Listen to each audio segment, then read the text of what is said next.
Jackson Semahoro niko nitwa. Iyi ni imwe mu mpamvu ugomba gutinya iyi kipe benshi tuzi nka Nyamukandagira mu kibuga.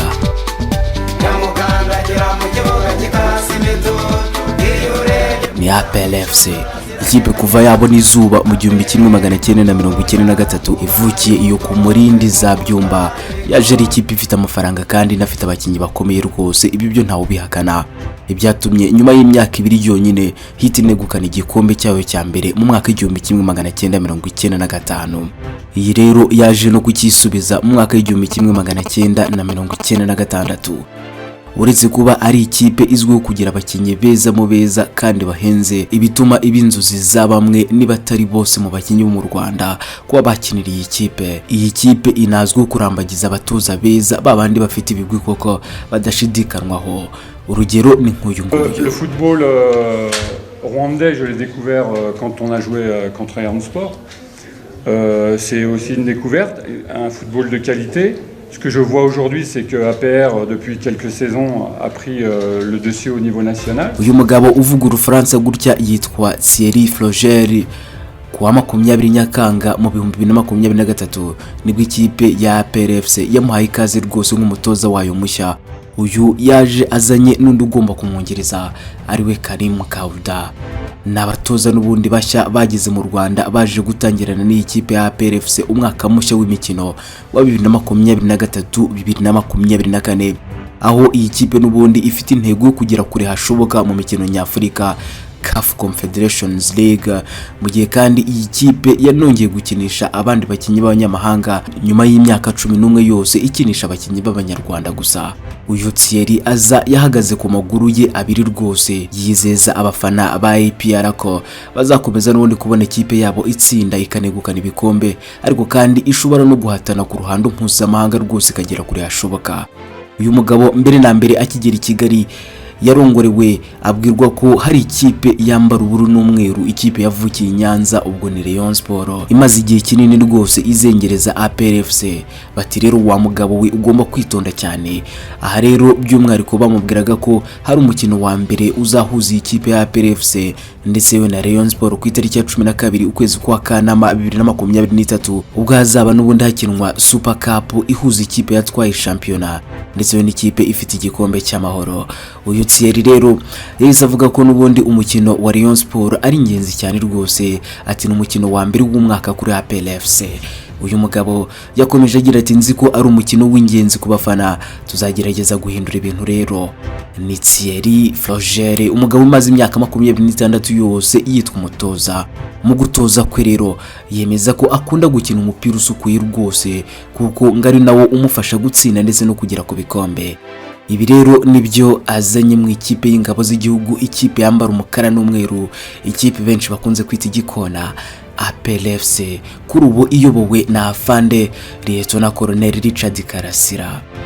Mu gushaka rero kumenya byinshi kuri uyu mugabo wiyemeje guha ibyishimo abafana batagira ingano ba APR FC, hari akanyandiko naguyeho akangaka nakabonye kari mu rurimi rw'iringara, maze negera Waranzambe bazi neza ururimi rw'iringara. Harimo rero paragrafe ivuga ko uyu mutoza mushya wa Nyamukandagira mu kibuga yigeze kwirukanwa nabi cyane n'ikipe y'Irubumbashi hariya, ni ikipe ya Tupuisa Mazembe TP Mazembe y'umuherwe Moise Katumbi Chapwe. Byabaye nyuma y'iminsi 38 uyu mugabo ahawe akazi muri 2017 mu kwezi kwa gatatu. Byabaye kandi kubwumvikane n'ubuyobozi bw'ikipe yarirukanwe rwose nyuma y'uko TP Mazembe itsindiwe muri kimwe cya 32 cy'imikino ya CAF Champions League, igasezererwa ikajya muri CAF Confederation Cup. Icyo gihe rero yasezerewe na Caps United yo muri Zimbabwe. Nyamara uyu mugabo yari yaje yikomanga mu gatuza avuga ko afite intego yo kuzagira nibura muri kimwe cya kane. Nuko byagenze, Umufaransa ahambirizwa riva. Ubundi uyu mugabo ni muntu ki? Ni ikibazo buri wese yibaza kuva twamubona. Koko se APR FC uyu mugabo hari icyo azayimarira? Reka rero uyu munsi tuganire ku bigwi by'umutoza mushya wa APR FC Thierry Flogère. Twe twitwa Isanzure. Jackson Semahoro niko nitwa, kandi nk'ibisanzwe akazi kanjye ni kamwe, no gukubwira ibyo amatwi yawe atigeze yumva na rimwe. Ikaze.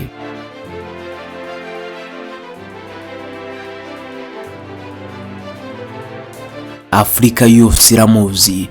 Imuzi kandi nk'umugabo w'umunyabwenge uzi cyane tekinike zose za ruhago ziganisha mu gushaka intsinzi.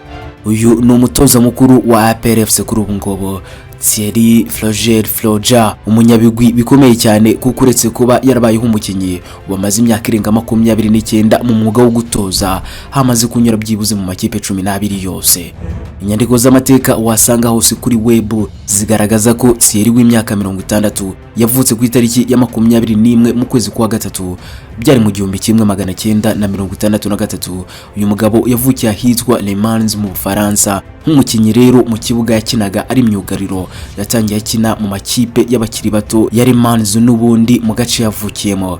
Mu ikipe nkuru rero kuva mu 1978 kugeza mu 1946 yakiniye ikipe ya Lille yo mu Bufaransa, aza kuyivamo ajya muri Grenoble yakinyemo umwaka umwe kugeza mu 1987. Nyuma rero yo kuhava uyu mugabo yasubiye mu rugo akinira ikipe nkuru ya Le Mans mu gace k'iwabo kuva mu 1987 kugeza mu 1991. Aha rero ni naho yasoreje kariyeri ye yo gukina football, ubundi amanika godiyo rwose asezera kuri ruhago. Nyuma rero yo gusoza gukina umupira w'amaguru, Thierry yatangiye gutoza mu 1994, ahereye n'ubundi mu ikipe yatangiriyemo gukina umupira w'amaguru kugeza mu 1997. Iyi kipe rero yaje kuyivamo mu 1997 ajya gutoza ikipe ya Lille umwaka umwe kugeza mu 1998.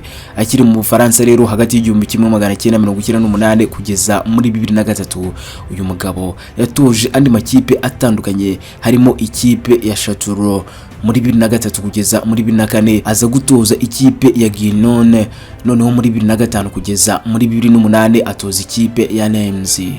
Mu mwaka wa 2010 rero nibwo bwa mbere uyu mugabo Thierry yakandigiye ku mugabane wirabura, umugabane wa Afurika. Uyu mugabo rero yavuye iwabo mu Bufaransa ajya gutoza ikipe y'igihugu ya Togo, nubwo atatinze kuko n'ubundi ikipe yitoje igihe kitageze no ku mwaka. Iyi kipe rero yari yaragezemo muri Kamena 2010, muri Werurwe 2011 nibwo yayivuyemo rwose arasezererwa. Icyo gihe rero ariko ntabwo aramerewe neza cyane n'ibitangazamakuru byo hirya no hino muri Togo, kuko mu mikino yo gushaka itike y'igikombe cya Afurika cya 2012 yari ku mwanya wa 4 n'amanota 2 yonyine mu makipe 5 bari kumwe, ariyo Botswana, Tunisia, Malawi ndetse na Chad kuba byibuka barabizi. Uyu mugabo rero avuye muri Togo yahise asubira iwabo mu Bufaransa, noneho atoza ikipe ya Nimes umwaka umwe hagati ya 2011 kugeza muri 2012. Ubwo yahavaga rero akajya mu ikipe ya Vence yabayemo imyaka 2 yonyine kugeza muri 2014. Aha rero naho yaje kuhava rwose, maze muri 2015 ajya gutoza ikipe ya Créteil. Uyu mugabo rero icyo utazi nuko yabaye no mu ikipe yo hakurya hangaha mu burasirazuba bwa Congo, muri Repubulika ya Demokarasi ya Congo. Thierry Froger yagarutse ku mugabane wa Afurika muri 2017, ahera noneho muri Repubulika ya Demokarasi ya Congo ku itariki ya 13 Werurwe muri 2017. Ikipe ya Tupuisa Mazembe yatangaje ko yumvikanye nawe nk'umutoza wayo mushya wagombaga n'ubundi gusoza amasezerano tariki ya 31 ukwezi k'Ukuboza muri 2017 nyine, aho uyu mugabo yaje asimbuye witwa Ibel Velu. Nyuma y'iminsi 38 rero Thierry Froger ahawe akazi tariki ya 21 ukwezi kwa gatatu muri 2017 n'ubundi kubwumvikane n'ubuyobozi bw'ikipe yaje kwirukanwa nyuma yuko Tupuisa Mazembe itsindiwe muri kimwe cya 32 cy'imikino ya CAF Champions League igasezererwa ikajya muri CAF Confederation Cup. Icyo gihe rero iyi kipe yasezerewe na Caps United yo muri Zimbabwe, nyamara yari yarihaye intego yo kuzageza ikipe ya Tupuisa Mazembe nibura muri kimwe cya 4. Uyu mugabo rero nyuma yo gutandukana n'ikipe ya Tupuisa Mazembe, Thierry Froger muri Kamena 2018 yawakazi mu ikipe ya USM Alger yo muri Algeria, maze ari kumwe n'umutoza wungirije we ariwe Karim Kauda. Batangazwa tariki ya 18 Kamena 2018 nk'abatoza bashya bari bagiye gusimbura Miroud Hamdi. Uyu mutoza Thierry ajya muri USM Alger kandi nakubwira ko yasanze iyi kipe iri mu matsinda y'imikino ya CAF Confederations Cup iri no mu itsinda rimwe n'ikipe ya Rayon Sport yo mu Rwanda, ndetse yewe akaba yaranahise atangira kwitegura umukino w'umunsi wa gatatu wabereye i Kigali mu Rwanda ku itariki ya 18 Nyakanga 2018. USA Marije iki yaje gutsinda ibitego 2-1 mu gihe umukino wo kwishyura wabereye muri Algeria amakipe yombi akaza kunganya igitego 1-1.